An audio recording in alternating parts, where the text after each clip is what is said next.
ఇంకా చూసానండి. ఎందుకంటే అప్పుడు పవనిజం రాశారు షర్ట్స్ మీద.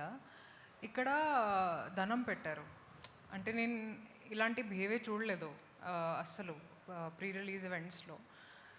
నేను చాలామందిని చూసాను and they were like holding the hands like this. So ఒక దేవుడిలాగా they treat Pavan Kalyan garu for the real life hero that he is.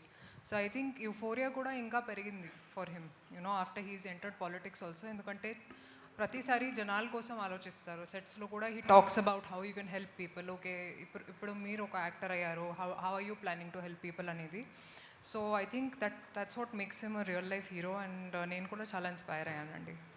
Harish గారు, ఓజీ తర్వాత అంటే ఓజీలో పవన్ కళ్యాణ్ గారు ఆడియో లాంచ్ ఈవెంట్ కానీ సక్సెస్ మీట్ కానీ కటానాతో గన్నుతో ఎంట్రీస్ ఇచ్చిన తర్వాత ఉస్తాద్కి కూడా కొంచెం ఎక్స్పెక్ట్ చేశారు ఫ్యాన్స్. అవును. సో ఓజీ ఫ్యాన్ బాయ్ సుజీత్కి సాధ్యపడింది, కల్ట్ కెప్టెన్ హరీష్ శంకర్కి ఎంత సాధ్యపడలేదు? అంటే మా సినిమా చెప్పే కదండి, ప్రీపోన్ అవడంతో లాస్ట్ మినిట్ వరకు నేను అసలు పర్సనల్గా వెళ్ళి పవన్ కళ్యాణ్ గారిని నేను ఆడియో ఫంక్షన్ ఉంది ఇలా చేస్తున్నాను అసలు ఎక్కడ చేస్తున్నాం ఏంటో కూడా తెలియదు. పవన్ కళ్యాణ్ గారు వచ్చే గంట ముందు నేను వచ్చా. అదంతా మా ప్రొడ్యూసర్లు చూసుకున్నారు. అండ్ యా, డెఫినెట్గా ఓజీలో ఫంక్షన్లో సుజీత్ అతన్ని మన హీరో గారిని కన్విన్స్ చేశారు. ఫంక్షన్ అనేది స్క్రీన్ బయట కదా, నేను స్క్రీన్ లోపల చాలా విషయాలు కన్విన్స్ చేశాను. నవీన్ గారు, సో అంటే దురంధర్ ఎఫెక్ట్ గురించి మీరు ముందు నుంచి ఎక్స్పెక్ట్ చేసిందే. అయితే ఇప్పుడు దురంధర్ తెలుగు షోస్ క్యాన్సిల్ అయ్యాయి because of the last minute.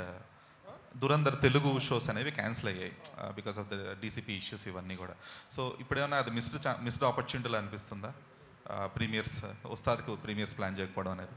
లేదండి, అంటే తెలుగు అయినా ఇక్కడ మెయిన్ హిందీనే కదండి. Dhurandhar 90% people want to watch in original language. So దానివల్ల పెద్ద డిఫరెన్స్ ఏం లేదు. అంటే కాకపోతే అది ప్రీమియర్స్ వద్దనుకొని మళ్ళీ ఇప్పుడు లేకపోవడం వల్ల అదేమన్నా మిస్ అయ్యారేమో అన్న ఇది. అంటే ప్రీమియర్స్